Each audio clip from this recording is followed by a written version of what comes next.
beer, wine, and food.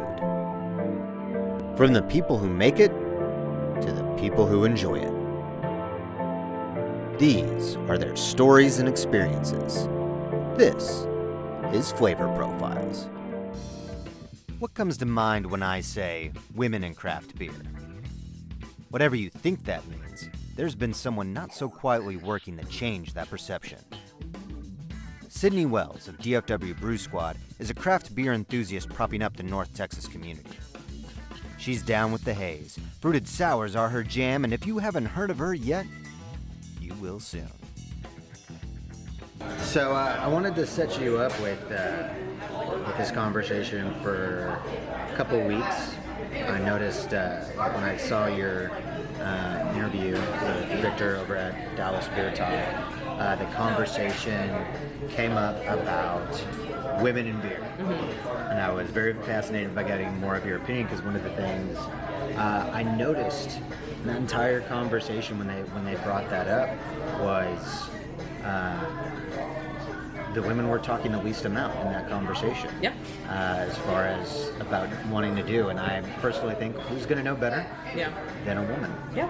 So I'd love to know your thoughts on that. So my view of it is I didn't realize when I got involved in craft beer probably about 3 years ago, I didn't realize, because I was there with all of my friends, and so and most of them were male, that I was going to these breweries with, but I didn't really realize the underlying issue of the fact that there weren't as many women there. You know, the guys would bring their guy friends and occasionally a girlfriend or something like that, but it wasn't until I got more involved in the craft beer community that I realized that the more involved I got, the less women kind of started getting deeper and deeper into it. And so, you know, the more I learned, the more different beers I tried, the more different scenes I got involved in, you know, both locally and internationally. It's just weird to me in a lot of these groups how, you know, there might be some women in there, but they don't pipe up and they don't have a lot to say. And so it was just very interesting. What makes you think that happened? What causes that they don't want to speak up? I don't know. Did you ever experience that? I never. Well, I'm outspoken myself anyway, so that wasn't going to happen. But I do think, not for all women, but I do think a good consensus is, you know, a lot of women just understand that this is a more male-driven thing. But I am starting to see a change in the community, and you know, with people like myself and a few others on social media, we are recognizing that it is something that we want to be involved in. We're doing our due diligence to, you know, be at these events and learn more, and, you know, meet brewers and owners and things like that. So I'm starting to meet more and more women, and they're starting to kind of come out in droves. So things are changing. So I don't foresee this being an issue much longer, especially when you have women out there advocating for more women to be involved. So, and even the men I've learned are picking up on the fact that, you know, hey, women want to be involved too. So I definitely see that changing. Do you think it's an intimidation factor at all for women? In the beginning. Because in the beginning, just like all things, you're getting into something you don't know that much about. So for some people, you know, you take that, and that's a personality thing. So for some people, you take that as, I'm kind of timid. For some other people, you take it as, I want to learn more about it, I'm going to dive straight in. And so, and either one is just fine, because it just takes time being involved. So I know for me in the beginning, I didn't know, obviously, as much as I know now, but persistence and being involved in the community changes that. So it's definitely evolving. What would you say is probably the best way that women probably could get more involved? What do you think is a solution to that? The solution itself is going to take time, but I will say Facebook is a amazing tool to find out what's going on in your local community. So definitely start if that's something that you want to get more involved in. It's safe to say that a lot of people in our age demographic have friends that are involved in craft beer in some way or another. Whether it's, a big guy like Laura or it's some of your, more smaller people. So definitely either reach out to them, see what they're doing. Hey, they're doing a pint night here. I want to go. Do you want to go with me? Or, that's really a good place to start. And here soon, there will be other, aside from the ladies' night that happened a few months ago, there will be more events like that. And I will be one of the ones spearheading that to make sure that happens. So, yeah, we are in the works. I'm scared shitless because it's something that I'm very passionate about, and it's just one of those healthy fears, I think. But I want to create an environment where women, both from the ownership standpoint down to the brewers, down to consumers, distributors, everything, from literally the moment that I order a beer all the way to wherever it came from, that any woman that was involved in that entire process has a place to be comfortable and a place to just kind of communicate. And that's what we're going to do. Is we're going to pull all those women together and just be empowered together, talk about new and upcoming things that we can do together, things that we can get our community around, and things like that. So in most things, there's always a strong group of women, and it's time that the DFWC has that group and they can be kind of united. So that's coming down the pipe. Any subconscious stereotypes in your personal experience, like whether you're at a bar overhearing people, from your own personal experience with maybe people you've drunk with, bad stereotypes, gender stereotypes, or any other kind of stereotypes when it comes to drinking. And it's not shifted towards the typical male gaze of white bearded men being the type who drink beer. Yeah. Anything that favors that. I definitely I don't see that many stereotypes, but I will touch on one thing, and the one thing that I know you and I kind of donated towards is Black people in craft beer. And Sean and I, with Dallas Beer Squad, we've had these conversations. Any person of color. Yeah. And it's one of those things, just like, females in craft beer that I just didn't think about. I'm out here living my life, doing my thing, ordering my beer, and I never thought to think about it until when I do go to these establishments and I don't see, people of color. And it doesn't really matter where it is.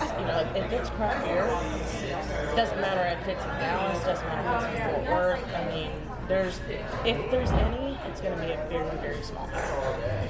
And so I think, the female issue that's going to continue to grow is the same thing with people of color, and I think that they're both going to be working on fighting those battles. And again, I don't think it's anything that anyone did for to exclude anybody or anything like that. I just think the more it's pushed out there, the more people it's going to believe. It's not something for me being Black and Puerto Rican and a female that I need to find people like that to associate with. At the same time, I want the craft beer industry, especially locally, to be welcoming.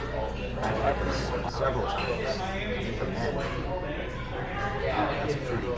My wife would probably that sounds like a good. Or that men feel emasculated if they drink something like that. Oh, if I drink this fruity beer, if I drink this brightly colored beer, if it's not an IPA or stout, I'm not enough. Right. And those kind of things kind of prove pervasive in the culture. Not necessarily all in the Dallas or Fort Worth area, but I think across the board, people kind of saying this. Yeah. So one of the comments I remember the Dallas Beer Talk was one of the things, and I kind of chuckled. I don't know if you agree with it, but when they said, "Oh, we need need to make it more of an event. My first reaction was like, that just makes women seem kind of naked. Oh, you need an event. You need it to make it a special thing. They need a brunch event or something to go to. And my first thought was like, hell, I fucking love brunch. Right. Like, why not me too? Yeah.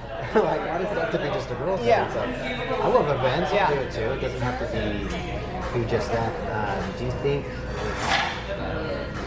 is that the thing? Like, is it an event thing, or do you think of it as inclusivity?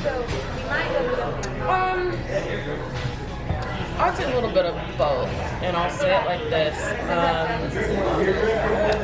The International AIDS event was a good event for the fact of putting us all in love, because it doesn't happen that much.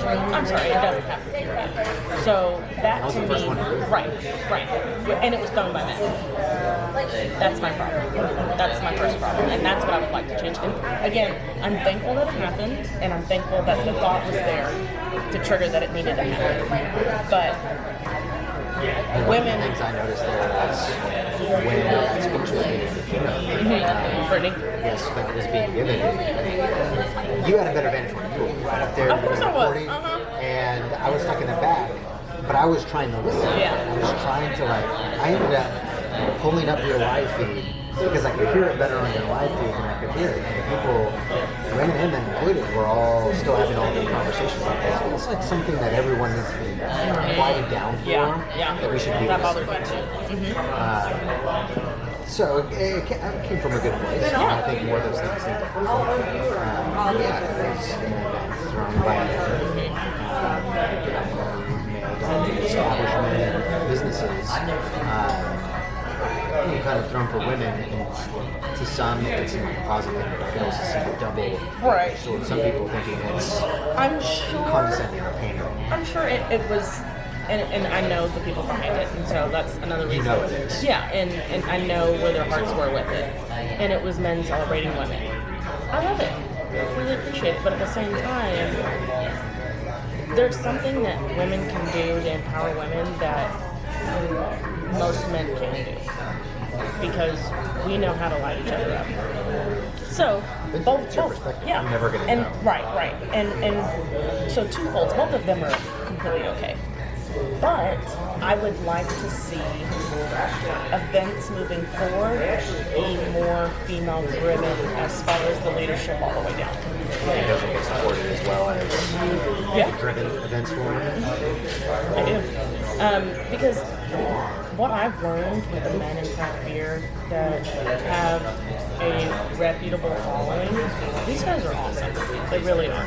You know, the Sean's and, the owners of these establishments, Turning Point guys, Jeremy at 3. I mean, these are good guys, and they love women.